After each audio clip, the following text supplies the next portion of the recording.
Hi guys, following up from my previous video, I thought I would just do a quick comparison using the LZ1AQ amplifier with the loop against the Welbrook loop on a signal that should be so easy to hear you wouldn't call it a catch. So again, I've got two screens up, two spectrum scopes on the RSP Duo. The lower spectrum scope with the lower noise floor, as you can see, is the Welbrook loop in the shack, and the spectrum scope above is the LZ1AQ amplifier.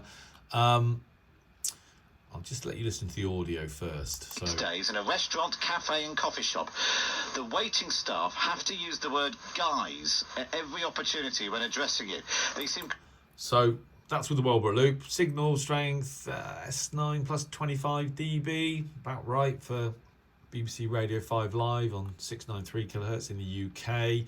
I've got the RF gain set identically for the LZ1AQ and the loop, and here you can see the noise floor is so much higher. It's around about minus 115, maybe a bit below that with the Welbrook, and it's about minus 68 dBm with the LZ1AQ, so much higher noise floor, and as a consequence of that, the audio quality is going to suffer. So here we go.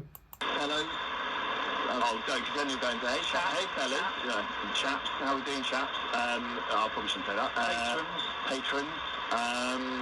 Customers know, again, like, you know what I mean? There's got to be some relational words. I think let's bring back sir and madam. Yeah. Hello, sir.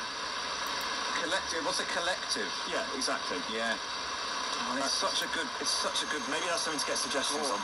Well, if we can get some better suggestions, Rebecca, then maybe we'll be past. But at the moment, we're going to refer that back. Exactly. The one to be debated. Okay. Similarly, in restaurants, Will in Bournemouth, wobbly tables in pubs and restaurants. I always seem to get love with them.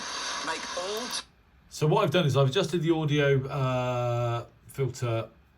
The audio bandwidth filter to the same on both receivers. So with the Welbrook you need about 13 kilohertz. I've set that to 13 kilohertz with the LZ1AQ, and it's terrible because the signals, there's much less signal, much less modulation above the noise floor. But when there's a wobbly table, sorry, you've got to be on that restaurant, otherwise I think we get draconian. Very good. So we're batting it. Yeah, sorry, I got a bit carried away there, but it's important. So it sounds terrible. The other thing is that obviously the dynamic range of this receive chain is nowhere near as good as the Welbrook, and it's overloading on the same gain setting. So if we take the RF gain down a couple of notches, it will stop overloading. Okay, have another listen. The nether regions, not ideal while you're parking your breakfast, says Carl. So he said, by the way, congrats to Toddington, centre bass flushes. Yes, but so not very good, despite a signal of plus 50 dBm over S9. Back to the Welbrook loop. Firstly, let's take a step back and just acknowledge in previous conversations, Matt, we've had gripes about there not being toilets in. Obviously, with the Welbrook loop, you can listen to that all day. I wouldn't want to listen to that. Someone should get on the job. Very good. Thank you for that. We're really ratting through them.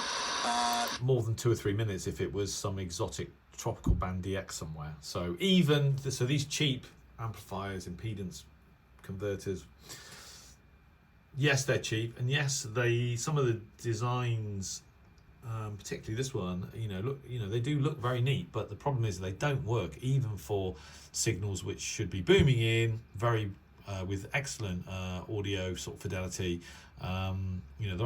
This is probably the strongest AM signal in the UK now, 693 kilohertz BBC Radio 5 Live, and you can't listen to it because the noise floor is so high.